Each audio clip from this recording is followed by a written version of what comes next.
Welcome to world cinemascope movie review. Movie ரிவ்யூவில் இந்த வாரம் நம்ம பார்க்க போகிறது அனுஷ்கா நடித்த பாகுமதி படத்தை பற்றி தான்.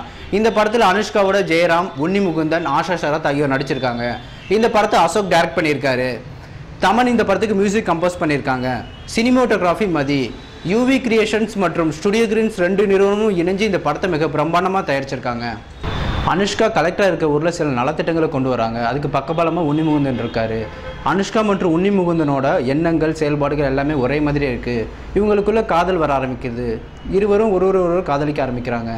அனுஷ்காவின் செயல்பாடுகள் அந்த பகுதி அரசியல்வாதி மற்றும் வில்லன் ஜெயராமுக்கு எதிராக இருப்பதாக நினச்சி அவங்க அனுஷ்காவை தடுக்க நினைக்கிறாங்க. ஒரு கட்டத்தில் உன்னி முகுந்தன் கொலை செய்யப்படுகிறார். இன்னும் சில குற்றச்சாட்டுகளை அனுஷ்கா மீது சுமத்தி அவங்கள ஜெயிலுக்கு அனுப்பிடுறாங்க. சில காரணங்களுக்காக அனுஷ்காவை ஜெயிலிருந்து ராணி பாகமதியோட பாலடைஞ்ச அரண்மனைக்கு கொண்டு வராங்க.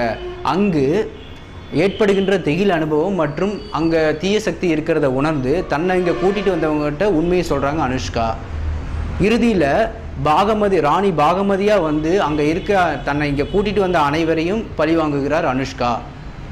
எந்த காரணத்துக்காக அனுஷ்கா ராணி பாகமதியோட அரண்மனைக்கு கூட்டிகிட்டு வந்தாங்க, அங்கே உண்மையிலுமே தீய சக்தி இருக்கா? இதான் இந்த படத்தோட கதை. முழுக்க கதாநாயகிக்கு முக்கியத்துவம் உள்ள படமாகவே இந்த பாகுமதி அமைஞ்சிருக்கு. தன்னுடைய முந்தைய படமான பாகுபலி, ருத்ரமாதேவி, அருந்ததி படங்களோட சாயல் கொஞ்சம் கூட தெரியாத வகையில் அனுஷ்கா இதில் நடிச்சிருக்காங்க. தனக்கு கொடுக்கப்பட்ட கேரக்டரை உணர்ந்து லவ் போர்ஷன் ஆகட்டும், அரண்மனையில் பயப்படுகிற சீன் ஆகட்டும், தன்னை இங்கே கூட்டிகிட்டு வந்தவங்ககிட்ட என்னை இங்கிருந்து எப்படியாவது கூட்டிகிட்டு போயிருங்கன்னு இன்னசென்ட்டாக பேசுகிற காட்சியாகட்டும் ரொம்பவே சிறப்பாக நடிச்சிருக்காங்க அனுஷ்கா. மற்ற கேரக்டர்லாம் தனக்கு கொடுக்கப்பட்ட ரோலை ரொம்பவே சிறப்பாக நடிச்சிருக்காங்க. சஞ்சனா ஐஏஎஸ் அனுஷ்கா ஏற்ற கதாபாத்திரம் மட்டும் எல்லாராலும் பேசப்படுற அளவுக்கு அவரோட கதாபாத்திரம் அமைக்கப்பட்டிருக்கு. இந்த மாதிரி ஹாரர் மூவியில் 3 விஷயம் ரொம்பவே முக்கியம்: எடிட்டிங், ஒளிப்பதிவு அண்டு பிஜிஎம். சினிமோட்டோகிராஃபி ஒரு மாடர்ன் டே ஹாரர் மூவிக்கு ஏற்ற மாதிரி ஒரு திகிலான விஷுவலை நம்ம கண்முன்னே நிறுத்தியிருக்கு. சாதாரண காட்சிகளுக்கு திகிலான காட்சிகளுக்கு டிஃப்ரென்ஷியேட் காட்டணும்.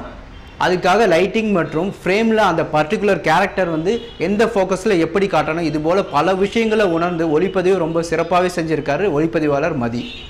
ஒரு ஹாரர் மூவிக்கு மியூசிக் இப்படி தான் இருக்கணுங்கிற அந்த பேட்டர்ன் இந்த படத்துலையும் சேஞ்ச் ஆகலை. அதே வட்டத்துக்குள்ளே தான் ட்ராவல் ஆகிட்டு இருக்குது.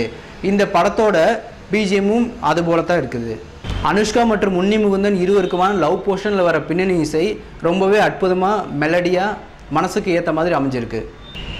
திகில் படத்துக்கான பிஜிஎம் இன்னும் கொஞ்சம், இந்த படத்தில் வர திகில் காட்சிகளில் வர பிஜிஎம் இன்னும் கொஞ்சம் நல்லா செஞ்சுருக்கலாமோ நமக்கு தோணுகிற மாதிரி அமைஞ்சிருக்கு. ஒரு ஐஏஎஸ் கலெக்டர் கொலை குற்றம் சுமத்தப்பட்டு சிறை செல்வதும், அங்கு சாதாரண கைதிகளைப் போல யூனிஃபார்ம் அணிந்திருப்பதும், சில காரணங்களுக்காக சிறையிலிருந்து வேறு ஒரு இடத்திற்கு மாற்றப்படுவதும் கொஞ்சம் கூட நம்பும்படியாக இல்லை. கதை அவ்வளவு பலமாக இல்லாததால் திரைக்கதை மற்றும் அனுஷ்காவை மட்டுமே நம்பி கதை நகர்கிறது. அனுஷ்கா இந்த படத்தில் கிளைமேக்ஸில் ஒரு வசனம் பேசுவாங்க. அது என்னன்னு பார்த்தீங்கன்னா, எப்போ வேணாலும் வரலாம், எப்போ வேணாலும் போகலாம் அப்படிங்கிறதுக்கு இது என்ன பரதேசி மடமா, இல்லை பாகமதியோட இடண்டா, கணக்கு போட்டு எல்லாத்தையும் முடிச்சிடுவேன் அப்படின்னு சொல்கிற வசனம் இந்த படத்தோட ஹைலைட்னு சொல்லலாம். அதே நேரத்தில் அனுஷ்கா நடித்த முந்தைய படமான அருந்ததி படத்தை ஞாபகப்படுத்துது இந்த பாகமதி. இது வரைக்கும் வேர்ல்டு சினிமாஸ்கோப் சேனலை சப்ஸ்கிரைப் பண்ணாதவங்க கீழே இருக்க ரெட் கலர் பட்டனை கிளிக் பண்ணி சப்ஸ்கிரைப் பண்ணிக்கோங்க. கூடவே அந்த பெல் பட்டனை கிளிக் பண்ணிக்கோங்க. அப்போ தான் நாங்கள் பண்ணுற வீடியோஸ் உங்களுக்கு உடனுக்குடனே கிடைக்கும்.